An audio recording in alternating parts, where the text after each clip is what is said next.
a todos y a todas. Uy, esto se ha quedado desconectado. Un segundito.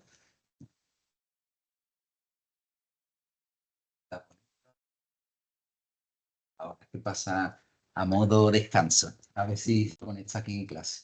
Bueno, buenas tardes. Vamos a empezar nosotros nuestra tutoría número 2 de la asignatura de Fundamentos de Economía y Microeconomía, ¿vale? Donde, ya sabéis, nos encontramos en el tercer curso de trabajo social. Un segundito que siguen entrando compañeros y compañeras. A ver por aquí, que no haya ningún problema, puedan entrar. ¿Ya se puede ver por aquí? Espérate, vamos a darle fuente. A ver, entra por aquí. ¿Está? Ahora Sí, sí. aquí está. Ahora lo vamos a ver en la sala. Deberíamos.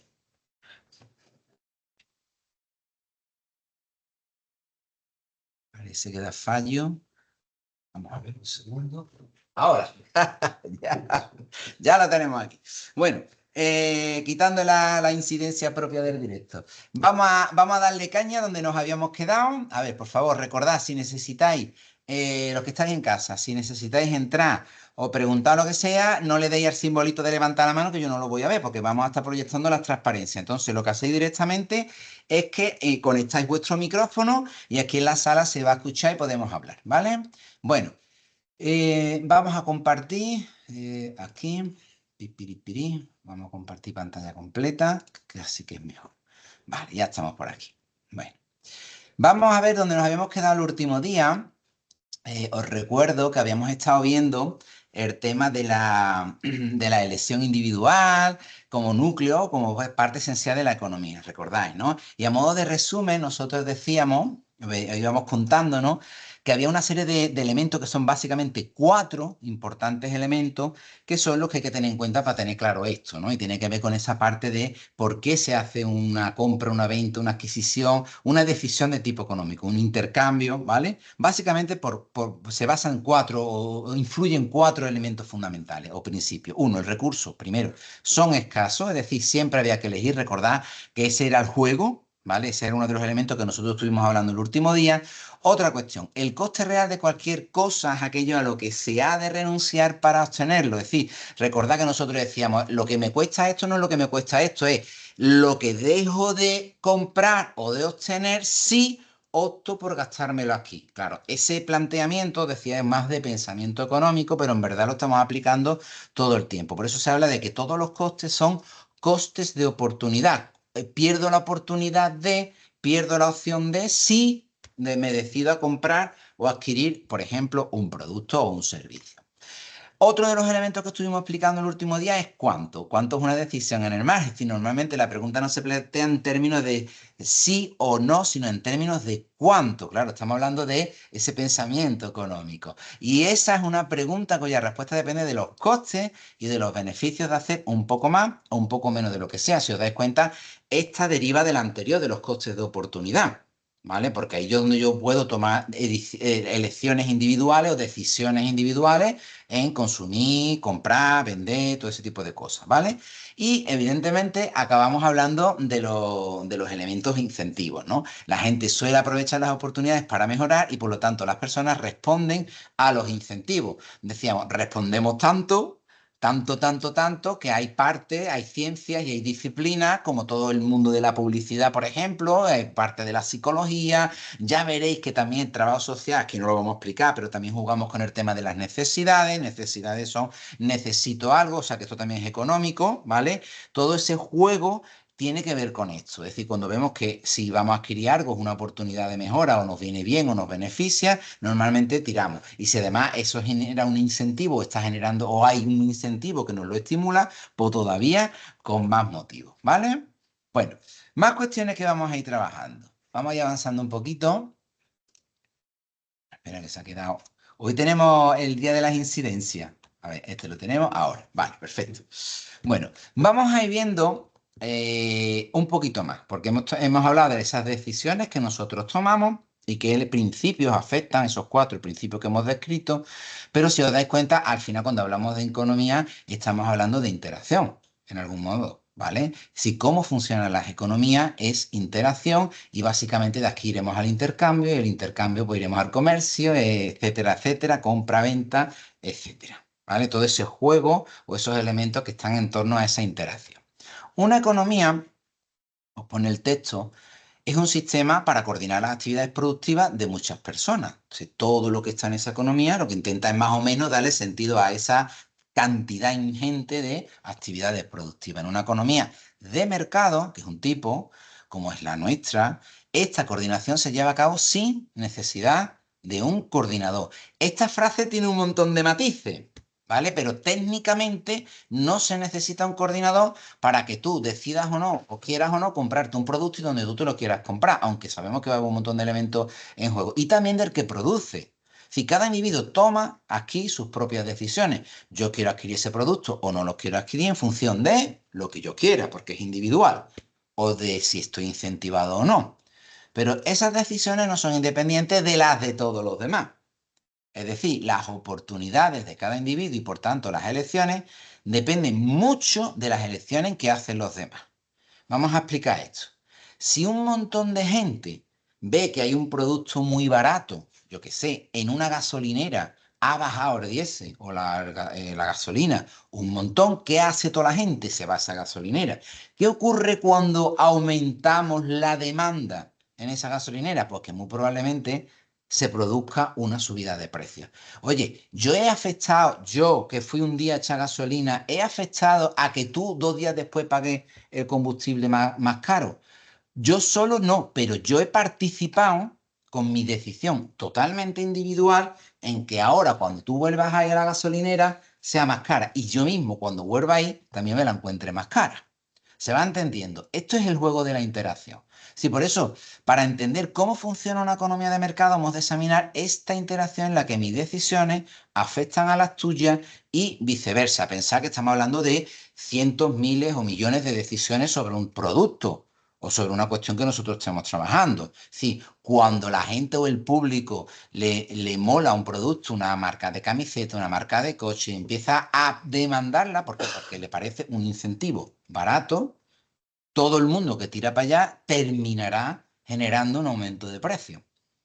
Esto es un elemento fundamental. ¿Qué va a ocurrir en la otra parte? Porque se ha dejado de consumir otros productos similares. Esto lo veremos en algún tema también, ¿vale? ¿Qué le va a ocurrir? Porque aquí ha bajado la demanda. Si baja la demanda, lo normal, cuando veamos las curvas de oferta y demanda, es que baje el precio. Fijaros cómo estamos afectando ya muchas decisiones individuales, afectan a muchas otras futuras decisiones individuales porque están cambiando las reglas de juego. Pero esa es la parte de la interacción económica que nosotros estamos describiendo. La interacción de las elecciones, mis elecciones afectan a las tuyas y viceversa, es una característica de la mayoría de las situaciones económicas.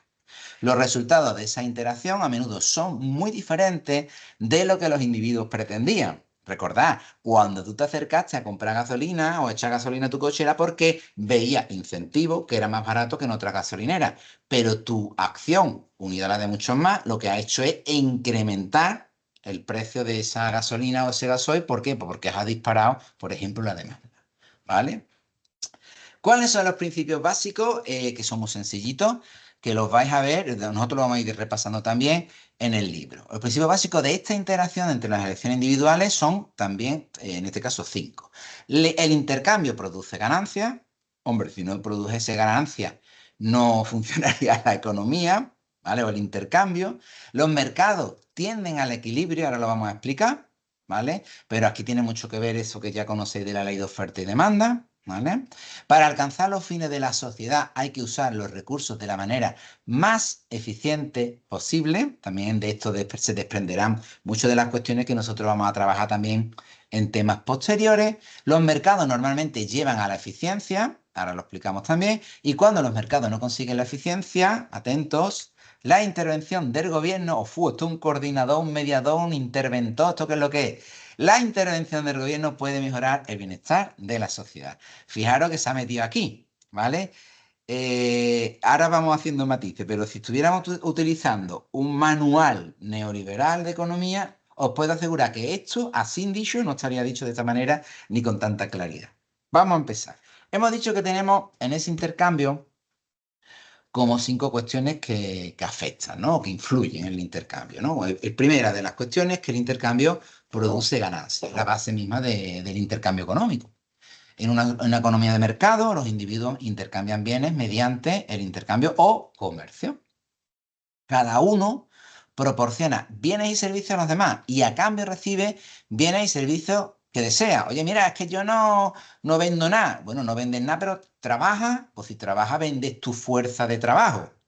Cuidado, que tú también juegas de alguna manera o un intercambio o lo que sea, ¿vale? Con unas reglas. Hay ganancias derivadas del comercio. Si mediante el intercambio las personas obtienen más bienes y servicios que si intentan ser autosuficientes. Vosotros imaginaros, esto es muy idílico, ¿no? Que vosotros fueseis capaces de autogestionar todas vuestras necesidades. Os fabricáis la ropa. Fabricar la ropa. No que os cosáis algo, sino fabricaros la ropa. ¡Guau! La vivienda, el calzado, el transporte, todos los alimentos que podáis comer, herramientas para hacer todo eso. Imaginaros el esfuerzo increíble que tendría que hacer un ser humano. Yo creo que ni en la edad de piedra ni en las cavernas jugábamos con estas reglas, porque ahí también había división del trabajo. Una vez era sexual, otra vez era por edad, normalmente era sexual, por edad, por poder, por todo un montón de elementos, ¿vale? Pero había división del trabajo y había intercambio.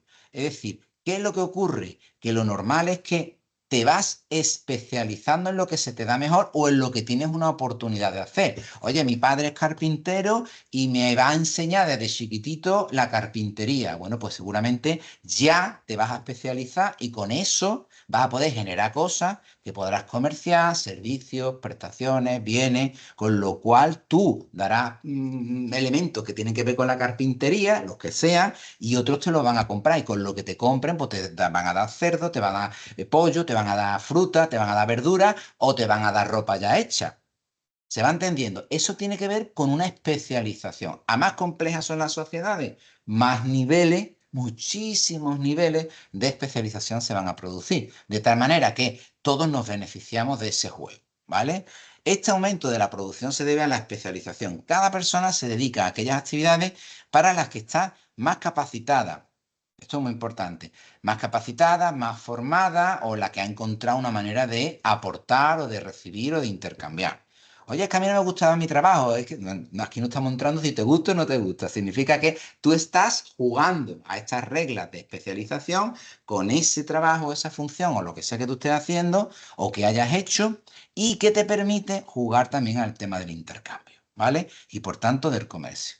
Esto es lo que más o menos, fijaros que es la idea básica de una economía de mercado que se basa en la especialización, que hemos visto que incluso en los orígenes mismos de la humanidad no podemos hablar de capitalismo, ni de acumulación, ni de nada, ni de mercado, porque tampoco es mercado, pero ya había intercambio porque había especialización.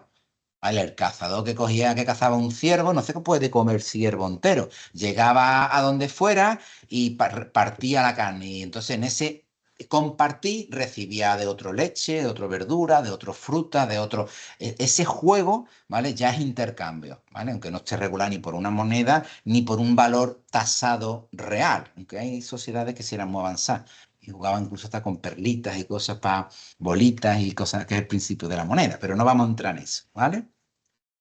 Segunda cuestión, de esos principios, ¿no?, del intercambio que nosotros hemos hablado. Los mercados tienden al equilibrio. Vamos a ver. Un equilibrio es una situación en la que ningún individuo puede mejorar haciendo algo diferente de lo que hace. Para entenderlo, siempre se pone el ejemplo de las cajas del supermercado. ¿Vale? Vosotros imaginaros que vais a un supermercado donde no existe la fila única, por favor, sino que hay un montón de cajas. Entonces, tú antes de ponerte en una caja, decisión individual. ¿Tú qué haces? Tú miras las cajas que hay y dices, hoy aquí un montón de gente, aquí un montón de gente, aquí un montón de gente. Ahí nada más hay uno o nada más hay dos. Me voy a poner ahí. Pero igual que tú, hay otra gente que ha visto que esa caja también hay menos gente. ¿Qué va a ocurrir en esa caja? Que va a llegar un momento en que la gente se ponga ahí y no se están poniendo en las otras.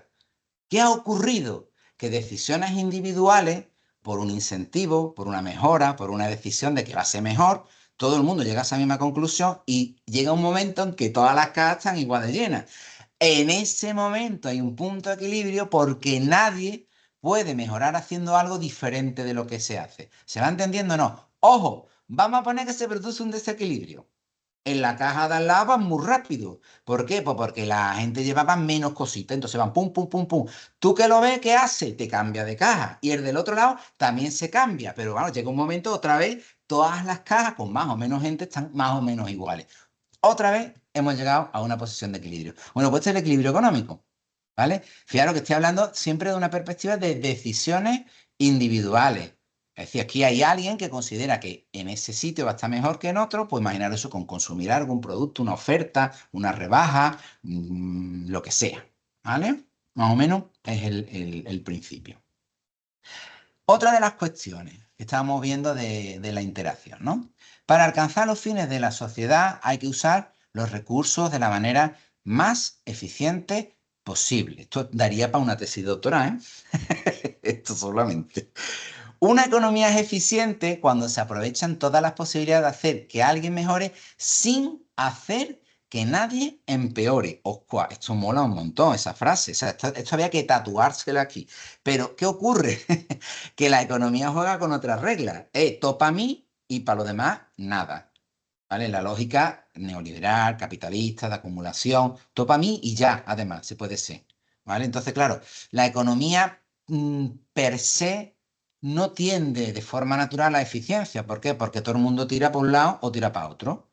Yo quiero más, esto para mí, ese juego, ¿vale? Entonces, claro, eso en principio aparece como ineficiencia. ¿Qué es la equidad? Significa que todo el mundo tiene la parte justa. Todo para otra tesis doctoral. Dado que la gente puede discrepar sobre lo que es justo, la equidad no es un concepto tan claramente definido como la eficiencia. La eficiencia es cuando en esa situación, pues es verdad que ya la economía están todas las posibilidades de aprovechar y está más o menos todo el mundo más o menos cubierto. Economía eficiente me va a costar mi trabajo buscar un ejemplo, ¿eh? Y de equidad no hay ninguno, sinceramente. De economía de las sociedades contemporáneas capitalistas occidentales, ¿vale? Tendríamos que irnos a otros modelos de economía que no son de mercado libre, ¿vale? Es muy, muy complejo. ¿Por qué? Pues porque se dan situaciones, ya he dicho, que todo el mundo va a tirar hacia el lado que quiera. Para empezar, el que vende, ¿qué va a querer? Vender al precio más caro posible los más artículos posibles. Pero el que compra, ¿qué quiere? Adquirir los más posibles al menor precio posible. O sea, son lógicas que ya por sí son antagonistas y se pegan, ¿vale? Por eso jugaremos luego con la ley de oferta y demanda. Por eso la eficiencia y la equidad, sí es verdad que una sociedad debería o tiene que o busca o buscaría, ¿vale? Alcanzar esos elementos. Pero ninguno de los agentes que participa, ninguno, ni los gobiernos, nadie, ¿vale? Juega con estas reglas, está jugando con otras reglas, ¿vale? Entonces es complicadillo. Pero eso no lo pone en el libro, eso es cosecha del trabajador social. Eh, um, Otra más. Los mercados normalmente llevan a la eficiencia. Vale. Os pongáis normalmente, entre comillas. Eso tampoco viene en el libro. Cuando hay fallo, es necesaria la intervención del gobierno. Vamos a ver. Cuando hay fallos, no. Siempre que hay fallo, porque la economía es imperfecta y tiene crisis cíclica, partimos de ahí. Es decir, las tesis de Adam Smith de la economía es perfecta, como si de una mano invisible se tratara, que todo lo corrige y lo regula, no se sostiene históricamente. De hecho, lo que nos abrió los ojos a la humanidad después de muchos fracasos económicos fue el crash del 29, que todo el mundo lo tiene que tener en mente, ¿vale? Que requirió las intervenciones de los gobiernos y generó un poquito después el New Deal norteamericano con Roosevelt, era una intervención pura y dura, absoluta de la economía. Algo así como o intervengo la economía o la economía va a acabar con el statu quo, la paz social y vamos a tener lo que ocurría en algunos países europeos que fueron las revoluciones rojas, soviéticas, rusas, el nombre que le queramos poner, ¿vale? O marxista. Esto es muy, muy importante. Es decir, la economía no es perfecta y puesto que no es perfecta, necesita regulación o control. Véase el caso de la crisis de 2008, cuando cae Lehman Brothers, ¿vale? Y el gobierno norteamericano interviene, los bancos intervienen y empieza a meter dinero, ¿vale? También pasó a Europa el ejemplo es diferente, porque aplicaron políticas de austeridad, por eso la crisis en Estados Unidos fueron 6, 9 meses y en Europa, depende del país, fueron 6, 9 años. En Andalucía, pues empalmamos una crisis con el COVID y seguimos con nuestras crisis, ¿no? Porque ahí estamos en ello. Pero técnicamente funciona de esa manera. Es decir, si no hay una intervención, una regulación, esas economías se nos van. Como veis, os pongo aquí, Krugman no es neoliberal. Es decir, en el momento en que pone esto sobre la mesa en un manual de economía, lo que está diciendo es que sí, que la economía está muy bien, los economistas nos enseña micro y macroeconomía en su manual, pero lo está diciendo muy claro. Ojo, que cuando no hay eficiencia y esto no está funcionando bien, como no se haga algo, ¿quién puede hacer algo? Pues la empresa no, porque tira para un lado y la gente tira para el otro. El único que puede más o menos regular es el gobierno. Si no se regula, se va al garete, ¿vale? Estos son elementos muy, muy potentes, ¿vale? Eso de regular y estimular o no, ya lo veremos en macroeconomía, tiene que ver con algo que ya conocéis como trabajadores sociales de otras asignaturas, que nos lo dio también otro economista, que fue Keynes. Es la economía keynesiana, una economía basada en la estimulación y el control por parte del Estado de esa economía imperfecta. ¿Vale? Digo porque no es una excepción, sino que hay modelos alternativos económicos que lo tienen súper clarísimo. Y no estamos hablando ni de marxismo ni de comunismo, estamos hablando de libre mercado puro y duro, ¿vale? Pero con un sistema donde el papel del Estado, en este caso como regulador, es muy, muy importante y muy potente. De hecho, ya digo, cuando se va al garete una empresa o entran en quiebra, yo me acuerdo hace unos años que entraron en quiebra las aerolíneas, llegó el papá Estado o los papás Estados a ayudar a esas economías que eran súper ultra neoliberales y esos pedían ayuda a los estados. O sea que tenemos que tener mucho cuidado con estos movimientos económicos o ideológicos que cuando a ellos no les toca, no quieren que a los pobres pensionistas, educación, sanidad se invierta, sino que vaya para ellos, pero cuando yo les va más, sí van papá, papá, Estado, ayúdame por favor, que me voy fuera, me voy al garete, me voy a arruinar. Claro, una doble moral. Bueno. Cuando los mercados, decíamos, no producen la eficiencia, la intervención del gobierno puede mejorar el bienestar de la sociedad. Hay tres principales maneras en las que fallan, ¿vale? Si os dais cuenta aquí, Krugman, el manual que vosotros tenéis, va ahondando y profundizando en lo que está explicando, ¿no? Primero, las acciones individuales tienen efectos secundarios que no se reflejan adecuadamente en el mercado. Un ejemplo es cualquier acción que produzca, por ejemplo, contaminación. Oye, si hay un montón de gente que le ha dado por una, yo qué sé, por unas camisetas de algodón o de lana de la oveja, no sé qué, de no sé qué sitio, puede ser que haya tanta demanda que sin ovejas de ese sitio.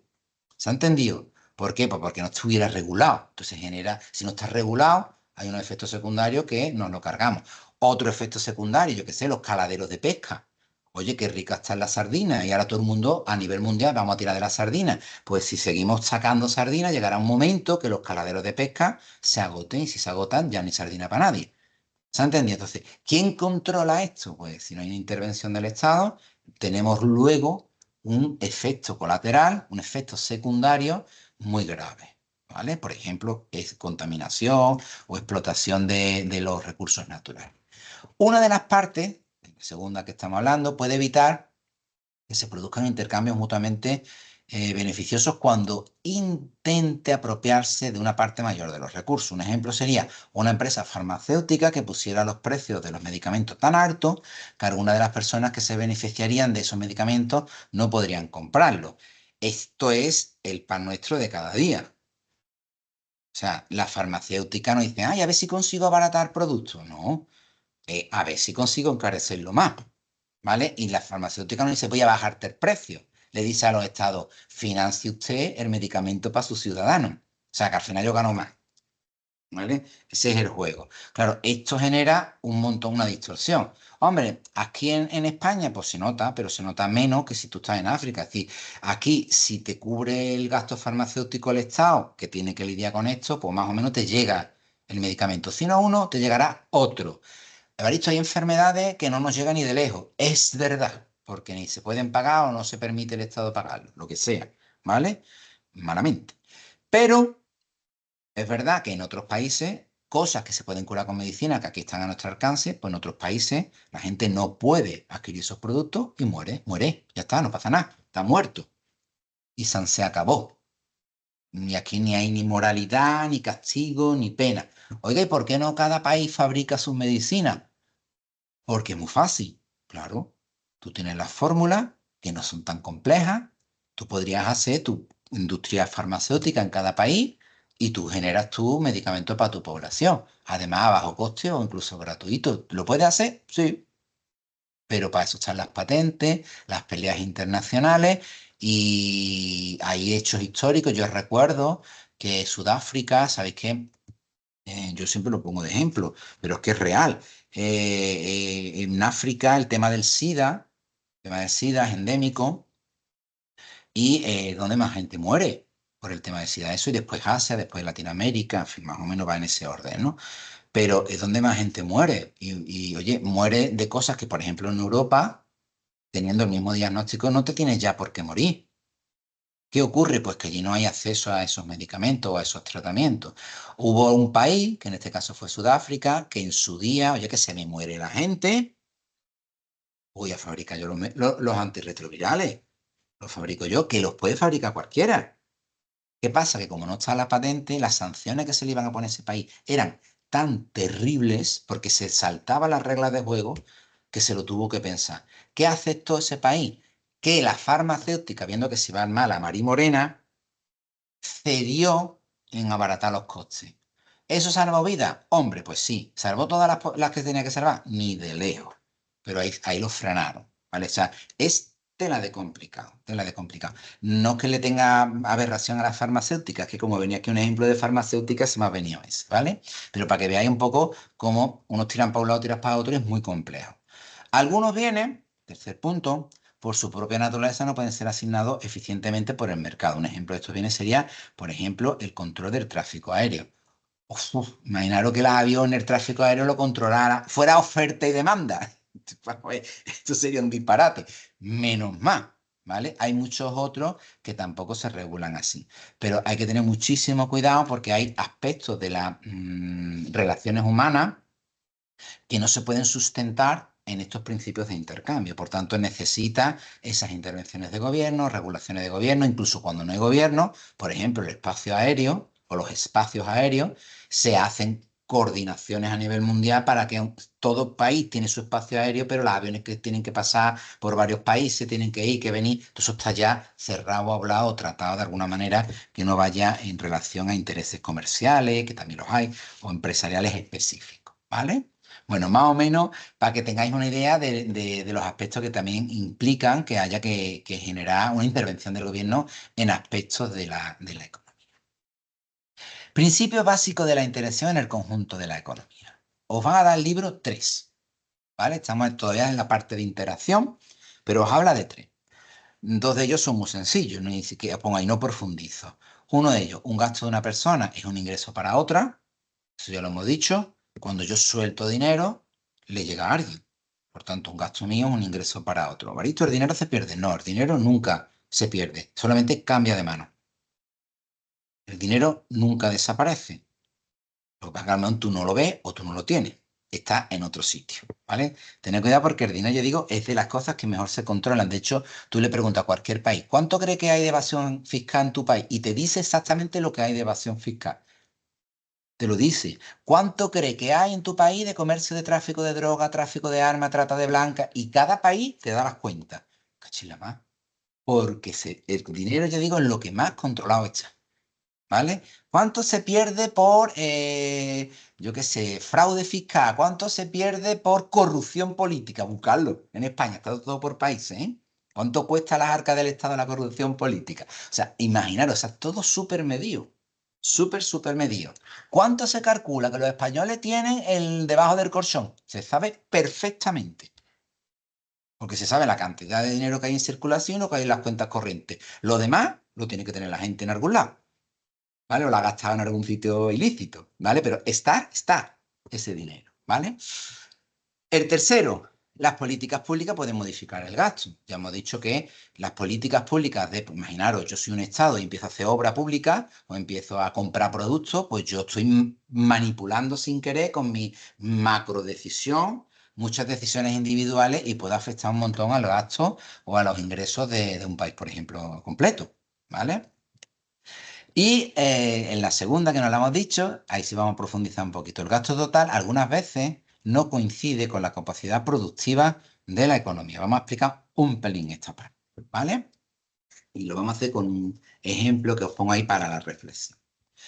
El gasto total a veces no coincide con la capacidad productiva de una economía. Por ejemplo, las turbulencias, estos son fragmentos de lo que vais a leer en vuestro manual, ¿no? Las turbulencias de la Gran Depresión enseñaron a los economistas una importante lección. El gasto agregado, es decir, la cantidad total de bienes y servicios de los consumidores y las empresas que quieren comprar, algunas veces no coincide con la cantidad total de bienes y servicios que la economía puede producir. Se va entendiendo, ¿vale? Puede haber un desajuste entre lo que se pide y la capacidad productiva de tu economía, de tu sistema productivo, ¿vale?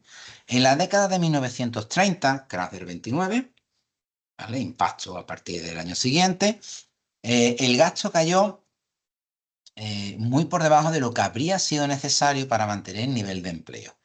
Y la consecuencia fue una dura depresión. Es decir, es que es al revés. Aquí lo que hay es una crisis de demanda.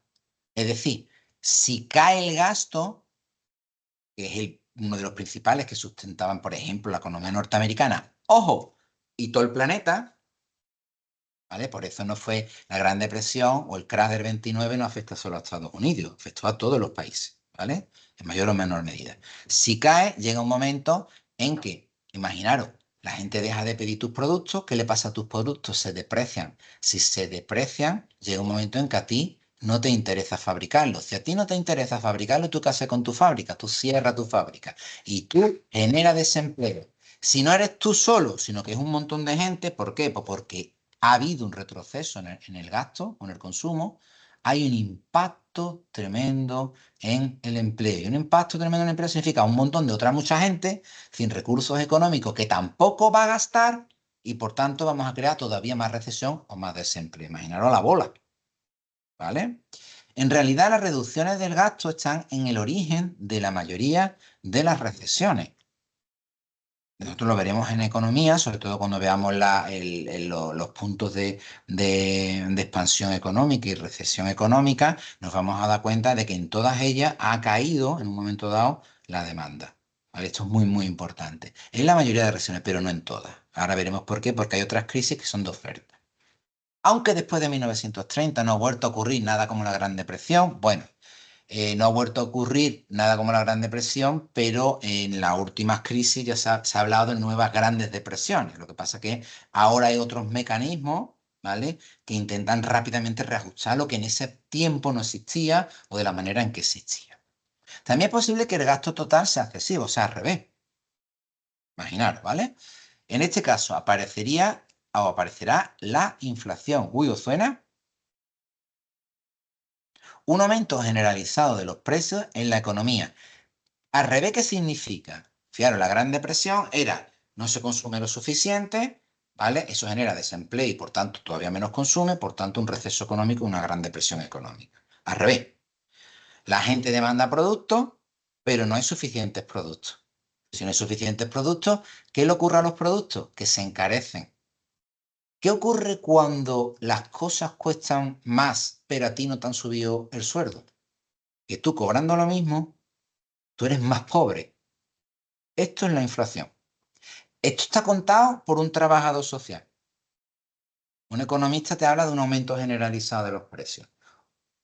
Un científico social te dice que para que afecte un aumento de los precios, la otra variable tiene que permanecer inalterada, que es la subida de los salarios.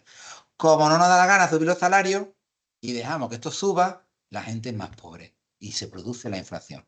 Si tu salario sube igual que lo que el nivel de vida cuesta, aquí no existe inflación. Todo va para arriba y se han acabado. ¿Vale? Eres igual de pobre o igual de rico que antes. En este caso aparece la inflación, un aumento generalizado de los precios en la economía en general. Este aumento de los precios se debe a que si la cantidad de bienes que los consumidores quieren comprar supera la oferta disponible, los productores pueden subir sus precios y seguir teniendo clientes dispuestos a pagar, que es lo que ocurre. Oye, entonces la inflación le mola mucho al que produce, sí, durante un tiempo. ¿Por qué? Porque si hay una inflación continuada y la gente se empobrece, llegará un momento en que la gente ya no pueda adquirir esos productos. ¿Se va entendiendo? Entonces, si tú no quieres ya tus productos, que además son súper caros, llegará un momento en que tú vas a notar un montón porque se va a empezar a reducir también la demanda de tus productos, ¿vale? Y la entrada de ingresos, todo ese tipo de cosas. Sí, esos elementos todos juegan, claro que estamos, movemos un poquito aquí, si movemos en este lado, se mueve en este otro, pero tiene que ver con estos reajustes o desajustes. Por eso estudiaremos en macroeconomía, esto enlazaría con macroeconomía, de hecho, mucho de lo que aquí explicamos tendremos que volver a explicarlo en el segundo cuatrimestre, necesitará de alguien que regule esto, que cuando se producen esos desajustes y veamos que las cifras macro se nos descabilan, pues que se produzcan elementos de ajuste. Y esos elementos de ajuste solamente los pueden poner, en principio, los gobiernos. ¿Vale? Bueno, ahí os pongo para reflexión porque este tema tiene tela marinera. Bueno, con esto terminamos la primera parte del tema 1 que, como os decía, os lo he dividido en dos trocitos, ¿vale? Para que fuera más operativo, ¿vale? Entonces, lo que vamos a hacer, si no, un momentito, vamos a mirar foro, no hay duda, no hay preguntas, no hay más nada, vale, pues seguimos entonces trabajando. Vamos a empezar con la segunda parte del tema, que se llama modelos económicos, disyuntivas y comercio, ¿no? Segunda parte. Evaristo, la primera parte que has dado es más teórica, sí, pero os van a poner preguntas tipo T también, así que no os relajéis. La segunda parte del tema 1 es más práctica, ¿vale? ¿Por qué? Porque ya estamos hablando de modelos en la economía, ¿vale? Vamos a explicar un poquito esos modelos económicos que son muy sencillitos, pero da mucho juego para poder hacer algún ejercicio y por tanto os puede caer alguna pregunta en el examen. Un modelo es una representación simplificada de una situación real que puede servir para entender mejor la realidad, ¿vale? Es como, tengo un modelo que me permite predecir qué pasaría si, qué ocurriría si esto otro. Si os dais cuenta, sirven a los economistas para más o menos hacer previsiones, reajustes, para entender procesos, ¿vale? Que tienen que ver con esas interacciones que antes hemos estado explicando en la economía, ¿no? Los modelos son importantes porque su sencillez permite a los economistas centrarse en los efectos producidos por un solo cambio cada vez. Es decir, permite estudiar cómo el cambio de una sola variable afecta al conjunto de la economía, cuando todo lo demás se mantiene constante, es evidente, ¿vale? Por lo tanto, el supuesto de que todo lo demás no varía es muy importante para diseñar un modelo económico. Es decir, estos son modelos idílicos o hipotéticos. Sabemos lo que ocurra si aumenta un precio o si disminuye, porque tenemos un modelo que nos predice el comportamiento de cosas, ¿vale? Pero solamente se tiene en cuenta eso. Si se tiene en cuenta otros elementos o hay otros cambios, el modelo ya no predice tan bien, ¿vale? Porque hay otras variables que van a estar influyendo. Pero esos modelos teóricos, bueno, pues vamos a estudiar esos modelos teóricos. Vamos a empezar por uno de los más famosos, ¿vale? Modelo 1, que lo tenéis en el manual, es súper sencillito. Se llama la frontera de posibilidades de producción. Y bueno, en este caso vamos a trabajar con dos cositas, los Dreamliners y los aviones pequeños. Ahora lo vamos a explicar, ¿vale? La frontera de posibilidades de producción la vais a encontrar, aquí tenéis la sigla FPP, frontera de posibilidades de producción. En otros manuales se puede encontrar con otra sigla de otra manera, seguramente, ¿vale? Pero como vamos a trabajar con este manual, jugamos con la frontera de posibilidades de producción, ¿vale? Lo podemos encontrar otro nombre, pero más o menos la idea es la siguiente. Mira, vamos a utilizar para entender todo el modelo esta figura, que la tenéis a vuestra disposición, la 2.1 del manual vigente. La frontera de posibilidades de producción ilustra las disyuntivas en las que se enfrenta Boeing a la hora de producir Dreamliners y pequeños aviones comerciales. Dreamliner es otro vehículo que vuela, ¿vale? Es decir, tenemos dos tipos de aviones o dos tipos de vehículos voladores que Boeing, todo el mundo conoce Boeing, puede fabricar.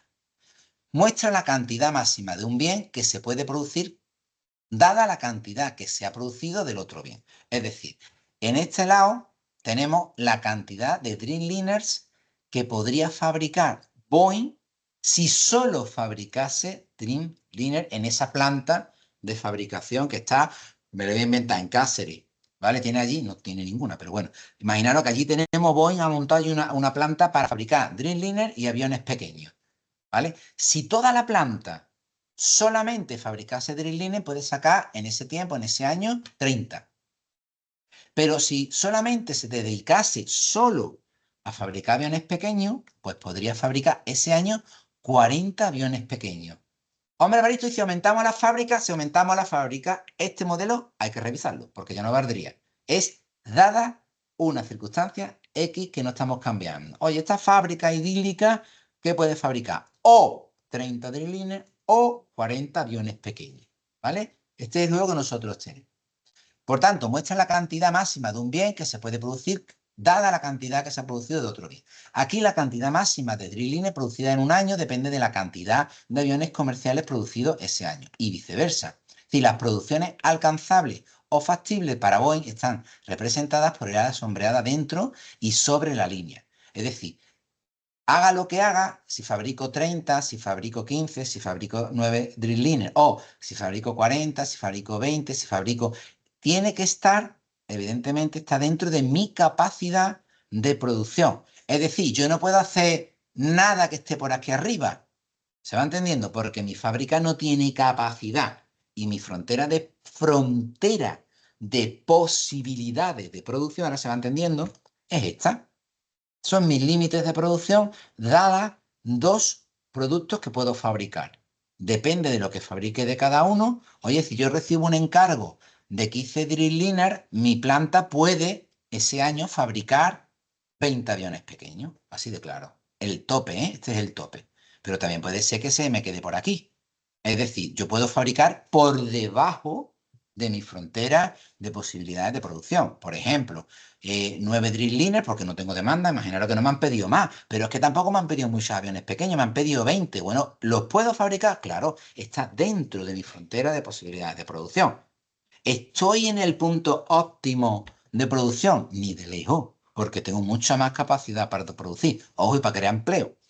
Porque si no estoy fabricando eso, seguramente me sobre mano de obra, ¿vale? Las producciones alcanzables o factibles de Boeing están representadas dentro, o sea, hasta esta línea incluida y hacia la zona sombreada. La producción en C, esta de aquí, es alcanzable, pero no es eficiente. Claro, yo tengo mucha mejor capacidad de fabricación, ¿vale? La producción en los puntos A y B, por ejemplo, aquí, claro, ¿vale? O aquí, son producciones que son factibles y además son muy eficientes. Pero si yo quiero hacer D, es decir, fabricar 30 Dreamliner y además también 40 aviones pequeños, eso está fuera de mi frontera de posibilidades de producción. Con esto pueden hacer un montón de preguntas. Imaginaros que os dicen, a ver, la opción de fabricar 9, os ponen una gráfica en el examen, esta misma, y os dice, la opción de fabricar 9 Dreamliner y 20 aviones pequeños es eficiente y alcanzable, es alcanzable, es... Ninguna de las anteriores es correcta. Pues ya lo sabe, ¿vale? Evidentemente alcanzable, pero deficiente no, porque no está al límite de tu frontera de posibilidades de producción. Bueno, más o menos para que se entienda. Esta es la primera de las teorías, de los modelos. Ese modelo, si os dais cuenta, también se puede jugar con el coste de oportunidad creciente, ¿vale? Esto es muy importante, porque esto lo vamos a seguir viendo más veces. La forma cóncava del coste de oportunidad creciente, ¿vale? Lo tenéis aquí, fijaros cómo se forma, ¿no? Esa curva. Aquí se está midiendo, en este caso, la oportunidad, la frontera posible de producción refleja un coste de oportunidad creciente. En este ejemplo, para producir los primeros 20 aviones pequeños, fijaros, aquí estaríamos en la parte de abajo, los 20 aviones pequeños, estaríamos aquí, para fabricar 20 aviones pequeños, Boeing tiene que dejar de producir. Recordad que estamos jugando en términos económicos, coste de oportunidad. Por coste de oportunidad creciente. Si yo fabrico 20 aviones pequeños, ¿cuántos Dreamliners dejo de fabricar? Solo 5 en esta curva. Solo renuncio a 5. Luego son términos de ganancia una pasta, ¿eh? ¿Vale? Porque puedo fabricar 25. ¿vale? Pero para producir 20 más, es decir, vale, voy a producir otros 20 más, me voy a ir a 40. ¿Cuántos tengo que dejar de fabricar de Dream Liner? Hombre, pues básicamente en estos segundos 20 yo tendría que renunciar a fabricar 25 Dreamliner. ¿Habéis visto lo que estamos haciendo aquí? Aquí no estamos viendo la frontera de posibilidades de producción, que ya nos la han puesto en la otra curva. Eran o 30 o 40, ¿recordáis? Recuerdo. 30 o 40. Sino que lo que estamos midiendo es el coste de oportunidad. ¿A cuánto renuncio yo según lo que fabrico de uno o de otro? No es lo mismo el coste de oportunidad de fabricar los primeros 20 que fabricar los otros segundos 20, el otro grupo de 20. A uno solamente tengo que renunciar a 5, pero caray, si quiero hacer los otros, renuncio a 25 más, ¿vale? Esto, fijaros, para que veáis que no hay una regla fija, sino que dentro de los sistemas de frontera de posibilidad de producción podemos encontrar costes de oportunidad también distintos. Eso lo podemos ver. Aquí no se puede ver, porque aquí simplemente te dice cuánto puedes fabricar de cada cosa, pero aquí sí ya estás viendo perfectamente que hay un impacto. Producir los primeros 20 aviones pequeños exige dejar de producir 5 Dreamliners, pero producir 20 aviones pequeños más exige dejar de producir pues el resto, que son los 25 que a mí me quedaban, ¿vale? Para que veáis un poco el coste de oportunidades visto de otra manera o interpretado de otra forma. Bueno, eh, crecimiento económico. ¿Qué ocurre cuando se produce un crecimiento económico? Pues claro, estas reglas, si hay otras variables, las tenemos que cambiar, poniendo que el resto esté fijo. Crecimiento económico tiene como resultado un desplazamiento a la derecha de la frontera de posibilidades de producción. Es decir, si hay un crecimiento económico, lo que cambia las reglas de juego. A lo mejor yo ya tengo la frontera de posibilidades de producción original, pasa a una nueva frontera de posibilidades de producción. ¿Qué significa? Que hay una nueva regla de juego. Es un desplazamiento de la curva. Como es crecimiento económico, el desplazamiento es hacia la derecha. Si fuese una merma, una reducción económica, un decrecimiento, pues sería hacia la izquierda. Se contraería esta curva, ¿vale? Os lo leo. El crecimiento económico tiene como resultado un desplazamiento a la derecha de la frontera de posibilidades de producción, porque las posibilidades de producción han aumentado. Ahora la economía puede producir más cantidad de todos los bienes. Por ejemplo, si al principio la producción estaba en el punto A, aquí, ¿vale? Teníamos 25 Dreamliners y 20 aviones pequeños. El crecimiento económico significa que la economía ahora, con estas nuevas reglas de juego, luego veremos qué es un crecimiento económico, cómo la afecta, con estas nuevas reglas de juego podría moverse al punto E, que es este que tenemos aquí, ¿vale? Y en ese punto E, con las nuevas reglas, hablaríamos de fabricar 30 Dreamliners al tiempo que se fabrican 25 aviones pequeños. Como veis, había un aumento de las reglas de juego, una mejora, que nosotros hablamos aquí de crecimiento económico, en términos, fijaros, de frontera de posibilidades de producción, ¿vale? Aquí además está reflejada como curva, está hablando también de coste de oportunidades, ¿vale? Bueno, digo para que más o menos tengáis el enfoque. Os pueden hacer también muchas preguntas, ¿vale? Pero siempre, si nosotros tenemos la idea clara de lo que significa un desplazamiento a la derecha, qué es un coste de oportunidades, qué es una frontera de posibilidades de producción, a mí me da igual lo que me pregunten del modelo, porque si tengo dudas, yo cojo y me lo dibujo en el examen, me pongo mi frontera de posibilidades de producción, me pongo los dos productos, me pongo mis cifras y digo, a ver, si yo aumento aquí, ¿qué le pasa a esto? Y esto si yo fabrico tal, ¿está dentro o fuera de la frontera? ¿Y qué tiene más coste? ¿Este o este? El coste de oportunidad. Y podría responder a las preguntas que quisieran, ¿vale? Lo digo porque en este modelo de examen, a más controlamos esto, menos nos importa la manera en que nos pregunten lo que sea, porque vamos a tener control siempre del concepto y de lo que se nos puede hablar, ¿vale? Este modelo de frontera de probabilidad de producción que da lugar a una frontera se desplaza hacia la derecha, hacia lo que hemos hablado de ese crecimiento económico, ¿no? Por ejemplo, el aumento de los factores de producción y recursos usados para producir bienes y servicios.